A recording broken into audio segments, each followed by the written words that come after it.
कल मार्केट कैसा रहेगा, क्योंकि शनिवार को मार्केट के अंदर तेजी देखने को, डाउ जोन के अंदर तेजी देखने को मिला, एसजेक्स निफ्टी के अंदर तेजी देखने को मिला, एफआई की तरफ से बिकवाली देखने को मिला, डीआई की तरफ से बिकवाली देखने को मिला। दोनों तरफ बिकवाली के पीछे छुपा है बड़ा राज। इस डाटा के अंदर समझ में आएगा मार्केट पॉजिटिव रहेगा, नेगेटिव रहेगा, retailer, DI, FI, pro, future option की साइड कहां कितनी कितनी पोजीशन बना के चले, सब इस डाटा के अंदर समझ में आएगा। 22,500 के लेवल पर हैवी कॉल राइटिंग 1,75,000 का बनता नजर आया, लेकिन 22,400 के लेवल पर पुट राइटिंग 1,72,000 का। इसी के साथ पीसीआर रेशो 1.22 के साथ क्लोजिंग दिखाता है एक पॉजिटिव ट्रेंड के साथ। यानी पूरी तरह से देखें तो मार्केट के अंदर हैवी कॉल राइटिंग और हैवी पुट राइटिंग बनती हुई जरूर नजर आई, लेकिन इंडिया विक्स की साइड अगर हम देखें 3.5% का ब्रेकआउट यहाँ पे सैटरडे मार्केट के अंदर बिल्कुल मोमेंटम देखने को मिला। यानी पूरी तरह से वोलेटिलिटी की तरफ इशारा करता हुआ नजर आया मार्केट यहाँ पर। और निफ्टी क्लोजिंग होता है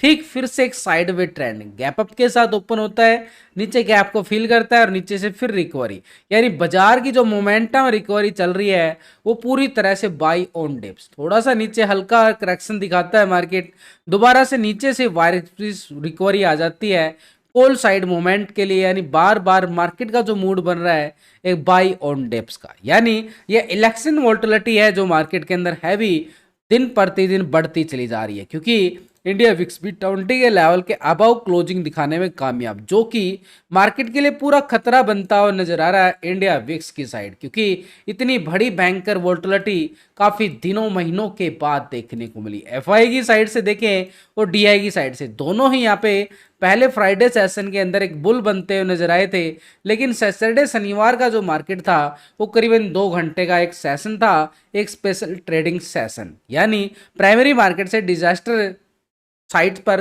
जो कन्वर्ट किया गया डाटा, तो उससे यहाँ पर छोटा 2 घंटे का सेशन चला गया और उसी के अंदर अगर हम देखें एफआई और डीआई एक छोटी सी प्रॉफिट बुकिंग करते हुए नजर आए। ओवरऑल देखें तो 250 करोड़ के करीब यहाँ पे बिकवाली आती हुई नजर जरूर आई है। क्या यह संकेत है हमारे लिए कि बिकवाली शुरू हो चुकी है बड़े ऑपरेटर की तरफ से ठीक इलेक्शन के रिजल्ट आने से पहले, या फिर मार्केट एक कदम पीछे लेके बड़ी छलांग लगाने वाला? क्योंकि जो हम डाटा देख पा रहे हैं ये डाटा तो सिर्फ अभी कैश मार्केट का डाटा है। यानी दोनों ऑपरेटर जो पहले बुल बने थे, दोनों ने बुल का काम किया था, अब दोनों ही यहाँ पे बड़े ऑपरेटर हैं एफआई और डीआई, अब ये बियर बनते हुए नजर आए। यानी मार्केट के ऊपर पूरी तरह से देखें तो दोनों साइड की यहाँ पे सेलिंग देखने को मिली, लेकिन ये दोनों ऑपरेटर फ्यूचर और ऑप्शन की साइड भी ट्रेडिंग करते हैं और हम भी फ्यूचर ऑप्शन में ट्रेडिंग करते हैं। तो ऐसे में अपन इनके साथ अपना डाटा मैच करना जरूरी कि फ्यूचर ऑप्शन में एफआई डीआई क्या पोजीशन बना के चले। तो उसके लिए हम क्या करेंगे, स्ट्रेटेजी बना के चलते हैं। पहले टेक्निकल व्यू बनाते हैं, उसके साथ हम ऑप्शन चैन डाटा और पीसीआर रेशो 1.2 का आ रहा है जो उसको कैलकुलेट करते हैं। लेकिन इन सब के साथ हम एफआई डीआई की ये फ्यूचर ऑप्शन की पोजीशन को भी कंपेयर करेंगे पिछले 2 दिन से, तभी पता चलेगा कि खरीदारी कहां से आ सकती है, बिकवाली कहां से आ सकती है। देखो मार्केट में 4 तरह का ऑपरेटर है, रिटेलर, डीआई, एफआई, प्रो। तो पिछले 2 दिन का डाटा हम पहले कंपेयर करेंगे रिटेलर की साइड से। रिटेलर कौन है? आप और हम, छोटे मोटे इन्वेस्टर जो छोटी मोटी ट्रेडिंग करते हैं फ्यूचर ऑप्शन की साइड। तो पहले रिटेलर की साइड से देखें तो 68% कॉल की साइड पोजीशन बना के बैठा था, 67% पुट की साइड। अभी रिटेलर आ चुका है 67%, यानी 68 से 1% माइनस होकर वो शिफ्ट कर रहा है अपनी पोजीशन पुट की साइड शिफ्ट करता हुआ नजर आया। 32% आ चुका रिटेलर पुट की साइड, यानी पहले 31% था। तो 1% रिटेलर चला गया प्रॉफिट बुकिंग के साथ, लेकिन ओवरऑल 67% के साथ लॉन्ग की साइड पोजीशन बना के बैठा रिटेलर। यानी अभी भी उसको लगता है कि मार्केट के अंदर तेजी बड़ी आने वाली है। स्टॉक फ्यूचर की साइड देखें तो 90% फ्यूचर को लॉन्ग किया गया, 9% शॉर्ट था। अभी 90% ही आ रहा है, 9% शॉर्ट आ रहा है। यानी डाटा के अंदर तो कोई बड़ा बदलाव नहीं है, लेकिन छोटे मोटे पॉइंटों के साथ बदलाव देखने को मिला है। लेकिन ओवरऑल पोजीशन 90% के साथ पोजीशन जो है लॉन्ग की साइड बनी हुई है अभी भी कंटिन्यू। दोनों सेगमेंट में अगर हम देखें ऑप्शन की साइड भी और फ्यूचर की साइड भी, दोनों सेगमेंट में यहाँ पर अगर हम देख पा रहे हैं तो रिटेलर जो वुड बना के चला है वो लॉन्ग की साइड बन रहा है, अभी भी उसका मार्केट को लगता है कि मार्केट के अंदर तेजी आएगी और मार्केट के अंदर कंटिन्यूस सिनेरियो जो बदलता हुआ नजर आया है एक पॉजिटिव ट्रेंड के साथ बदलता हुआ नजर आया। यानी ठीक मार्केट ने क्या किया, पहले अगर हम देखें फ्राइडे सेशन के साथ अच्छा खासा सपोर्ट लिया, अच्छी खासी मोमेंटम दिखाई, उसके बाद अपने हाई लेवल को सस्टेन किया। यानी ठीक इस लेवल को सपोर्ट करता है 22,340 के लेवल। ऊपर की साइड अगर हम देखें उसके बाद फिर बॉटम जोन बनाया 22,440 का लेवल, जो हमारे लिए काम करेगा बड़ी जबरदस्त दीवार। और जैसे ही अपर साइड पे अगर हम देखें 22,520 के लेवल को ब्रेकआउट करता है, अपर साइड कॉल साइड का मोमेंटम हमारे पास रहेगा अपर साइड का 22,600। हाँ, 600 के लेवल को जैसे ही ब्रेकआउट करता है लाइफ टाइम हाई निफ्टी के टेस्ट करता फिर से नजर आ सकता है 22,800 का वो लेवल जो लाइफ टाइम हाई लेवल है उसको टेस्ट करता और दोबारा से कदम बढ़ाता हुआ नजर आए। कब? जैसे ही 600 के लेवल को ब्रेकआउट करे, कैंडल क्लोजिंग दे, तो मोमेंटम पूरी तरह से पॉजिटिव ट्रेंड में आगे की तरफ बढ़ता हुआ नजर आए। इसके साथ बैंक निफ्टी की साइड देखें तो ये भी 49,000 की तरफ कदम बढ़ाता हुआ नजर आ सकता है, क्योंकि मोमेंट अगर हम देखें पॉजिटिव ट्रेंड के साथ बिल्कुल क्लोजिंग होता है। लेकिन यहां पर ये पॉजिटिव ट्रेंड कितना ट्रैप है, क्योंकि बैंक निफ्टी की साइड देखें थोड़ा सा ट्रैपिंग जोन जरूर चल रहा है। ऐसे में हमारे पास 48,000 का जो जोन है जब तक इसके ऊपर है तो हम पॉजिटिव ट्रेंड मान सकते हैं, लेकिन इसके नीचे जैसे ब्रेकडाउन देता है तो नीचे का सपोर्ट एरिया रहेगा 47,760 का जोन, जो यहाँ पर एक तरह से लो पॉइंट लग रहा था फ्राइडे सेशन की करीब। तो ये सपोर्ट रहेगा, लेकिन अपर साइड रेजिस्टेंस हमारे पास ठीक 48,460 का जोन रहेगा।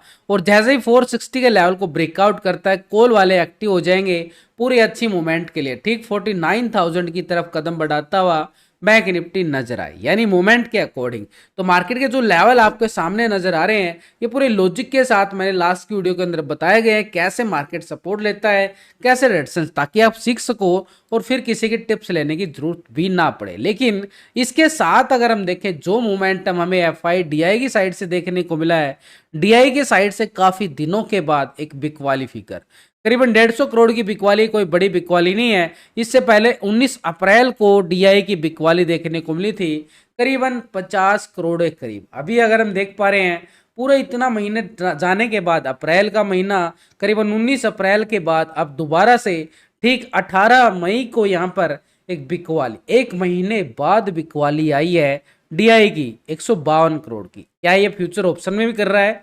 पिछले 2 दिन से डाटा कंपेयर किया जाए डीआई की साइड से, तो डीआई जो एक पोजीशन बड़ा ऑपरेटर है मार्केट के अंदर, पहले 43% कॉल की साइड पोजीशन बना के बिठा, 56% पुट की साइड। अभी अगर हम देख पा रहे हैं 43% आ रहा कॉल की साइड और 56% पुट की साइड पोजीशन। यानी डाटा के अंदर तो कोई बड़ा बदलाव नहीं देखने को मिला, डीआई की साइड से पोजीशन एस्टीज बनती हुई नजर आई है। लेकिन ओवरऑल अगर हम पोजीशन अभी भी चेक करें 56% के साथ पुट की साइड ज्यादा पोजीशन बना के बैठा है, यानी ऊपर के लेवलों पे बाजार के ऊपर दबाव बना रह सकता है। स्टॉक फ्यूचर में अगर हम देखें 4.86% फ्यूचर को लॉन्ग किया गया, 95% शॉर्ट था। अभी 4.87 आ चुका है फ्यूचर को लॉन्ग की साइड, 95% शॉर्ट की साइड। यानी पोजीशन में देखें तो छोटा मोटा बदलाव है, लेकिन ओवरऑल 95% के साथ शॉर्ट की साइड पोजीशन ज्यादा बना के बैठा हुआ है।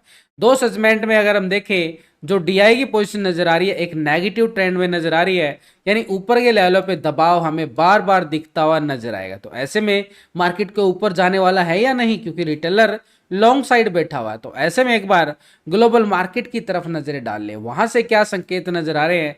तो ये एक हमारे पास फ्राइडे रात का क्लोजिंग डाटा है, जो कि यहाँ पर क्योंकि मंडे को हमारा छुट्टी है, तो ये इसके डाटा के बिहाफ पे ही अगर हम देखें तो पहले यूरोप के बाजार 18 पॉइंट की गिरावट दिखाते हैं, डेक्स जर्मनी 34 पॉइंट की गिरावट, सीएससी फ्रांस 20 पॉइंट की गिरावट। तो पूरी तरह से देखें तो यहाँ पर यूरोपियन बाजार एक फ्लैट क्लोज होते हुए नजर आए हैं दबाव के साथ। नेस्डैक यूएस मार्केट 12 पॉइंट की गिरावट है, फ्लैट बोल सकते हो। निकी जापान 132 पॉइंट की गिरावट देखी जा रही है, तो ये एक तरह से ये भी फ्लैट ही है। कोई आधा % से नीचे जो भी तेजी या गिरावट होगी वो फ्लैट ही मानी जाती है इतने बड़े बड़े इंडेक्स के अंदर। एसएनबी 6 पॉइंट की तेजी फ्लैट, डाउ जोन 134 पॉइंट की तेजी फ्लैट।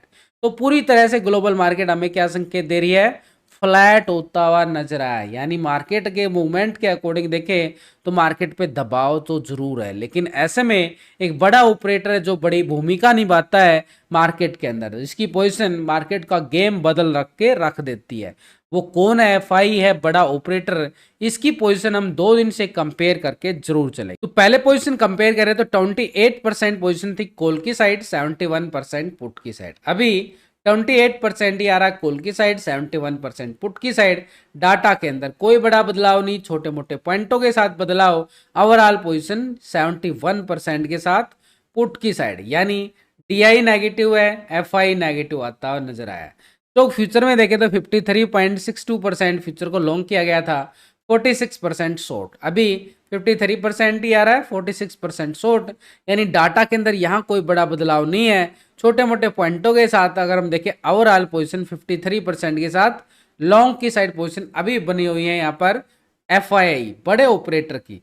अब यहाँ पे इंडेक्स के अंदर बिकवाली के साथ अगर हम देखें ओवरऑल 71% के साथ नेगेटिव ट्रेंड में बैठा हुआ है यहाँ पर एफआई। ये दबाव का काम करेगा ऊपर के लेवलों से। प्रो की साइड से भी देखें तो प्रो यहाँ पे क्या कर रहा है, तो प्रो की पोजीशन अगर हम देख पा रहे हैं तो प्रो जो है 48% यहाँ पे क्या था, कॉल की साइड पोजीशन बना के बैठा था, 51% पुट की साइड। अभी 49% आ रहा है प्रो, 50% पुट की साइड, 1% यहाँ पे लॉन्ग की साइड रिटेलर को सपोर्ट मिलता हुआ नजर आया छोटा सा प्रो की साइड से। लेकिन डीआई और एफआई एक दो ऑपरेटर हैं जो बड़े नेगेटिव साइड बैठे हुए हैं, रिटेलर प्रो के साथ मिलता हुआ नजर आया। तो 49 और 50 तो एक तरह से 50-50 रेसो हो जाता है भाई, ये तो कोई बड़ी बात नहीं है, एक तरह से 50-50 रेसो के अकॉर्डिंग आ चुका है। लेकिन स्टॉक फ्यूचर में अगर हम देखें 71%, 71%, 28%, यानी फ्यूचर के अंदर प्रो की साइड से कोई बड़ा बदलाव नहीं है। सिर्फ एक ऑप्शन इंडेक्स की साइड लॉन्ग साइड पोजीशन बनाता हुआ नजर आया है 1%। तो ओवरऑल डाटा देखने के बाद सिनेरियो को देखो, यहाँ पर रिटेलर लॉन्ग साइड है, डीआई शॉर्ट की साइड पुट की साइड, एफआई पुट की साइड है, प्रो भी पुट की साइड ज्यादा बैठा हुआ है।